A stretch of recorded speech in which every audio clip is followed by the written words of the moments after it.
Hello friends, સ્વાગત છે તમારું ચેનલમાં। તો આજે આપણે બનાવીશું એકદમ ક્રિસ્પી અને ચટપટા સ્ટફિંગ સાથે મટર રોલ। તો મટર રોલ બનાવવા માટે પહેલાં આપણે વટાણાને બાફી લઈશું। તો તપેલીમાં 2 કપ પાણી ઉમેરશું, 1 કપ ફ્રેશ લીલા વટાણા ઉમેરવાના છે અને સ્વાદ પ્રમાણે મીઠું ઉમેરશું। અડધી ચમચી આપણે ખાંડ ઉમેરવાની છે। તો વટાણા બફાય પછી પણ તેનો લીલો કલર જળવાઈ રહે એ માટે આપણે ખાંડ ઉમેરવાની છે।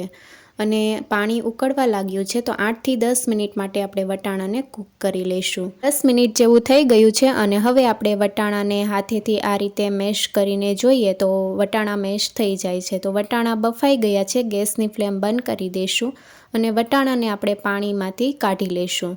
અને હવે આપણે મેંદાનો લોટ તૈયાર કરી લઈશું। તો એક વાસણમાં 2 કપ મેંદાનો લોટ ઉમેરશું અને મોણ દેવા માટે આપણે 2 મોટી ચમચી તેલ ઉમેરવાનું છે અને સ્વાદ પ્રમાણે મીઠું ઉમેરશું।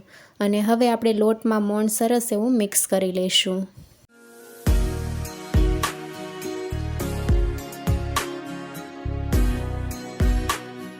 લોટમાં આપણે મોણ સરસ એવું મિક્સ કરી દેવાનું છે અને તમે જોઈ શકો છો કે આ રીતે આપણે મુઠ્ઠી વાળીએ તો લોટનું સરસ એવું બાઇન્ડિંગ વળે એ રીતનું આપણે મોણ દેવાનું છે। હવે આપણે થોડું પાણી ઉમેરીને લોટમાં મિક્સ કરતું જવાનું છે।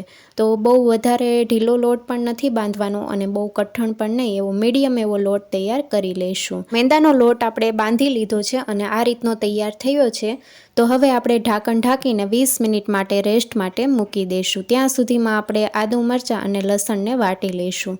2 લીલા મરચાંને મેં આ રીતે મોટા ટુકડામાં કાપી લીધા છે। તીખાશ તમે તમારા ટેસ્ટ મુજબ લઈ શકો છો। 8 થી 10 લસણની કળી અને 1 ઇંચ આદુનો ટુકડો। તો આપણે મિક્સર જારમાં અધકચરી પેસ્ટ આપણે વાટી લઈશું। આદુ મરચાં અને લસણને આ રીતે મેં અધકચરા વાટી લીધા છે, તમે ખાંડણીમાં પણ ખાંડી શકો છો। તો હવે આપણે વઘાર કરી લઈશું। તો કઢાઈમાં 1 મોટી ચમચી તેલ ઉમેર્યું છે અને તેલ ગરમ થાય એટલે અડધી ચમચી આખું જીરું અને 1 ચમચી લીલી વરિયાળી ઉમેરશું। લીલી વરિયાળીથી સરસ એવો ટેસ્ટ આવે છે અને ચપટી આપણે હિંગ ઉમેરવાની છે। જીરું કકડી ગયું છે અને હવે આપણે આદુ મરચાં અને લસણની પેસ્ટ ઉમેરશું અને સાતડી લઈશું। તો વધારે આપણે કલર ચેન્જ નથી કરવાનો, લસણનો કાચો સ્વાદ વહી જાય એ માટે આપણે સાતળી લઈશું જેથી સરસ એવો ફ્લેવર આવે છે। આદુ મરચાં લસણ સતળાઈ ગયા છે અને હવે આપણે મસાલા મિક્સ કરીશું। તો અડધી ચમચી હળદર પાવડર, અડધી ચમચી કલર માટે કાશ્મીરી લાલ મરચું પાવડર ઉમેરશું, અડધી ચમચી ધાણા જીરું પાવડર, સ્વાદ પ્રમાણે મીઠું આપણે વટાણા બાફતી વખતે પણ ઉમેર્યું છે અને લોટમાં પણ ઉમેર્યું છે એટલે પ્રમાણસર લેવું, અને અડધી ચમચી મરી પાવડર ઉમેરશું અને મિક્સ કરી લઈશું। તો મસાલાને પણ આ રીતે સાતડીને લેવાના જેથી સરસ એવો ફ્લેવર આવે છે। મસાલા સતળાઈ ગયા છે અને હવે આપણે બાફેલા બટેકા ઉમેરવાના છે। તો મેં 6 નંગ બટેકા લીધા છે અને 1 કપ લીલા વટાણા લીધા છે। હવે આપણે પાઉંભાજી મેશરના મદદથી મેશ કરી લઈશું।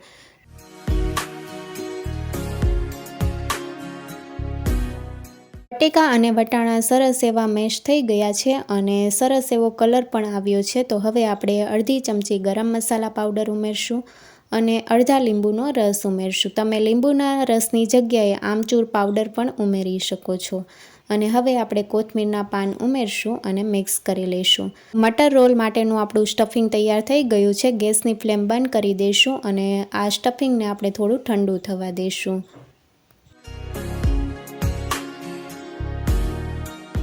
મટર રોલ માટેનું સ્ટફિંગ ઠંડુ થઈ ગયું છે। હવે હાથ ઉપર થોડું તેલ લગાવી દઈશું અને આ રીતે મૂઠિયાનો શેપ આપણે આપીએ એ રીતે રોલનો શેપ આપી દઈશું અને થોડું મિશ્રણ લઈને આ રીતે રોલનો શેપ આપતું જવાનું છે। તો તમે જોઈ શકો છો કે આ રીતે રોલ સહેલાઈથી તૈયાર થઈ જાય છે અને હવે આપણે બાકીના બધા રોલ આ રીતે તૈયાર કરી લઈશું।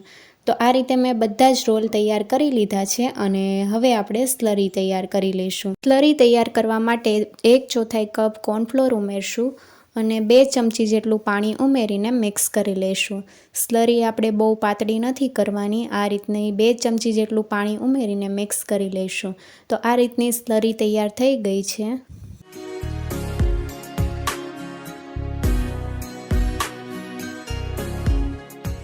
હવે આપણે લોટમાં 1 ચમચી તેલ ઉમેરીને લોટને થોડી વાર માટે મસળી લઈશું અને આ રીતને લોટ એકદમ સ્મૂધ એવો તૈયાર કરી લેવાનો છે।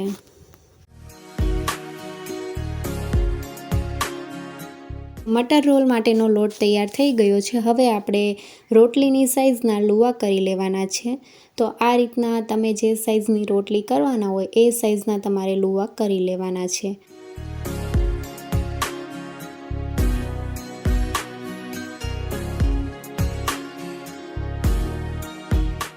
તો હવે આપણે એક મોટી રોટલી વણી લઈશું. તો આ રીતે રોટલી વણી લેવાની છે. બધી સાઇઝથી સરખી એવી રોટલી વણી લેવાની છે અને બહુ જાડી નથી વણવાની, મીડિયમ સાઇઝની રોટલી વણવાની છે.